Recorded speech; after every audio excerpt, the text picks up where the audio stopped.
सर्वप्रथम मैं 8 अगस्त 1935 को सिंघानी में जो शहीद हुए उन शहीदों को श्रद्धा सुमन अर्पित करते हुए नमन करती हूँ।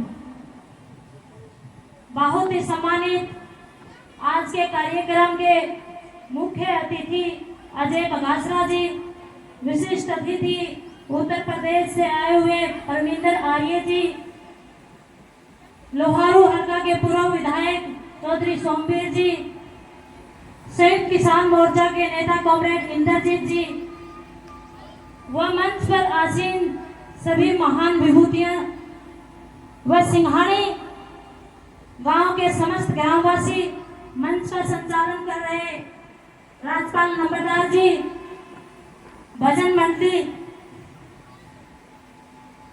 साथियों, जहां कॉमरेड इंद्रजीत जैसे इंटेलेक्चुअल व्यक्ति तो बैठे हो, वहां मेरे जैसी छोटी सी कार्यकर्ता की बात रखना ज्यादा सौभाग्य तो नहीं देता, लेकिन फिर भी मैं कुछ आपसे शहीदों की बात साझा करना चाहूंगी। जब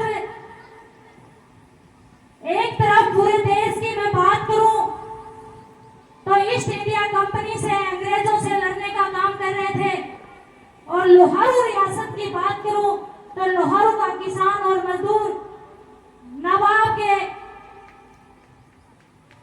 300 प्रकार की लगानों से लड़ाई लड़ रहे थे। 1877 में स्टार्ट हुई, जब सभी लोहारू क्षेत्र के नवाबों को, नंबरदारों को नवाब ने अपने बंगले में बुलाया और कहा कि किसानों से मुझे लगान एकत्रित करके दीजिए। तो जो भद्दाराम मंडोली कला से नंबरदार था, उसने ये कहा कि किसानों के तो पहले ही अकाल की स्थिति है, बहुत कमजोर स्थिति है, मैं तो लगान एकत्रित करके नहीं दूंगा। लेकिन साथियों, उसके साथ बाकी जो नंबरदार थे वो भी एकत्रित हो गए और कहा कि मंडोली वाले अगर लगान देंगे तो हम भी दे देंगे, नहीं तो हम भी नहीं देंगे। तो नवाब साहब ने अपना मोहम्मद नाम का व्यक्ति मंडोली कला में भद्दाराम जी के पास भेजा और कहा कि या तो तुम लगान दे दो, नहीं तो तुम्हें जो सजा मिलेगी उसका तुम्हें पता ही नहीं क्या प्रताड़ना सहन करनी पड़ेगी।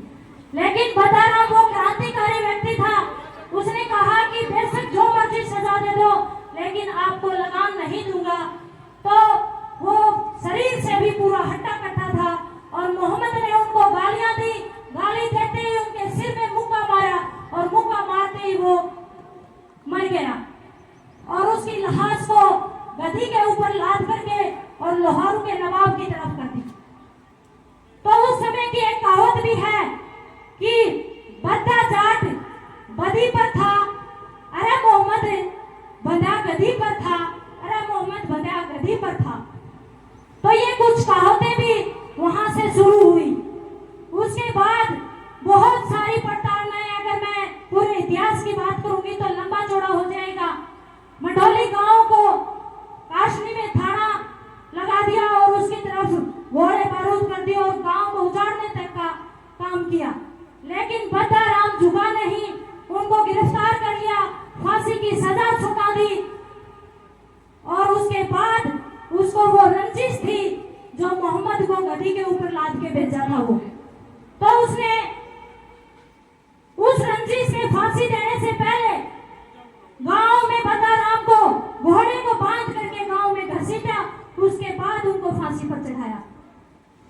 तो ये हमारी, लेकिन फिर भी क्रांतिकारी लोग थे, वो एकजुट हुए और एकजुट होकर के जगह जगह पंचायतें करनी शुरू की और नवाब के पैरेलल दलसुख नंबरदार को अपना राजा घोषित कर दिया और अख्तियार छपवा करके अंधेरे उजाले वो अख्तियार बांटते थे, गांव में जाते थे, लुक छिप करके मीटिंगें करते थे और उसके बाद ये प्रक्रिया धीरे धीरे चलती रही और हमारा हर किसान और मजदूर नवाब की प्रताड़नाएं झेलता रहा।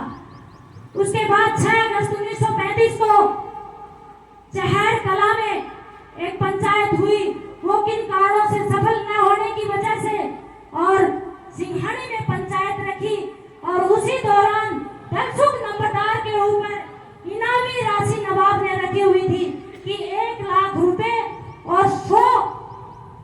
जमीन आपको दी जाएगी जो मुर्दा या जिंदा अगर धनसुख नंबरदार को मेरे सामने कोई पेश कर देगा तो। लेकिन लोहारू की जनता इतनी क्रांतिकारी थी, उनकी नसों में बद्दाराम का खून दौड़ रहा था, लेकिन उन्होंने कहा कि हम झुकेंगे नहीं, हम डरेंगे नहीं, हम मरते जाएंगे, मिटते जाएंगे। उसके बाद जब सिंघाड़ी में 8 अगस्त 1935 को वो महापंचायत हुई किसानों की और मजदूरों की, तो अपने अपने किसानी हथियार लेकर के किसान पहुंच गए पंचायत में। लेकिन नवाब ने तो कुछ और ही सोच रखा था, उसने अपनी फौज को हथियारों सहित यहाँ चारों तरफ खड़ा कर दिया और किसी अपने ही मुखबिर से आवाज लगवा दी कि धनसुख नंबरदार को गिरफ्तार कर लिया। तो उसी समय यहाँ की जनता भड़क उठी कि हम मर जाएंगे, कट जाएंगे, मिट जाएंगे, लेकिन धनसुख नंबरदार को गिरफ्तार नहीं होने देंगे। उसी बीच हमारे 22 शहीद हुए, जिसमें से एक महिला भी थी जो सुंदरी देवी, दादा राजपाल जो है नंबरदार, इनकी दादी थी। तो उसमें से हमारी जो वो महिला नंबरदार थी, उसने भी ये कहा कि हौसलों के साथ, बहादुरी के साथ किसानों आगे बढ़ते जाओ, मरते जाओ, कटते जाओ, पीछे नहीं हटना है। और वो ये कहती कहती अपनी शहादत देने का काम किया। ऐसी होती थी हमारी माताएं, ऐसी होती थी हमारी दादियां, हमारी चाची ताइयां, और उन्हीं का खून हमारी नसों में दौड़ रहा है। साथियों, उस समय तो हमारी दादियां, हमारी चाची ताइयां अनपढ़ होते हुए भी पंचायतों में बैठती थी, आंदोलनों में आती थी और वो अगुवाई करती थी। आज भी हमें इस राज के खिलाफ उसी तरह से लड़ना पड़ेगा। मैं अपने आप को सौभाग्यशाली समझती हूँ कि मेरी दादी, मेरी परदादी सिंघाड़ी गांव के उसी क्रांतिकारी परिवार से थी, तो मुझे गर्व होता है कि कहीं ना कहीं मेरी भी नसों में उसी मेरी परदादी का खून दौड़ रहा है। साथियों, इस तरह की मेरी माताएं होती थी। आज हम अपनी बेटियों को पढ़ा करके, लिखा करके भी उनको सिर्फ चूल्हा चौकी और बच्चे पैदा करने की मशीन तक ही समझा।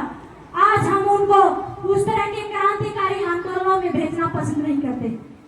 तो मेरे पिता तुल्य बुजुर्गों से मैं तो यही कहना चाहूंगी कि असली श्रद्धांजलि हमारे शहीदों को तभी होगी जब उन शहीदों के हम पद चिन्हों के ऊपर चलेंगे, हम उन शहीदों के विचारों पर चलेंगे, अपने बच्चों में उन शहीदों के विचारों को ग्रहण करवाएंगे, तभी उनको सच्ची श्रद्धांजलि होगी। साथियों, मैं इसी तरह से एक महिला का और जिक्र करना चाहूंगी। वैसे तो हमारे दादे परदादे वो की जितनी भी दादी थी वो सारी ऐसी क्रांतिकारी थी।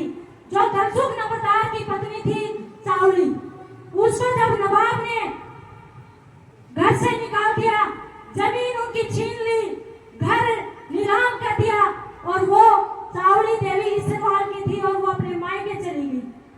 मायके में भी नवाब के मुखबिरों ने वहां पीछा करना शुरू कर दिया और उसको मायका वाले भी बोले कि भाई बेटी मारा हुआ क्यों खड़तू कर दिया। लेकिन उसमें से भी वहां के लोग, जो मैं तो उनको सलाम करती हूँ कि उन्होंने उस बेटी का, उस बहन का पूरा मान और सम्मान रखा।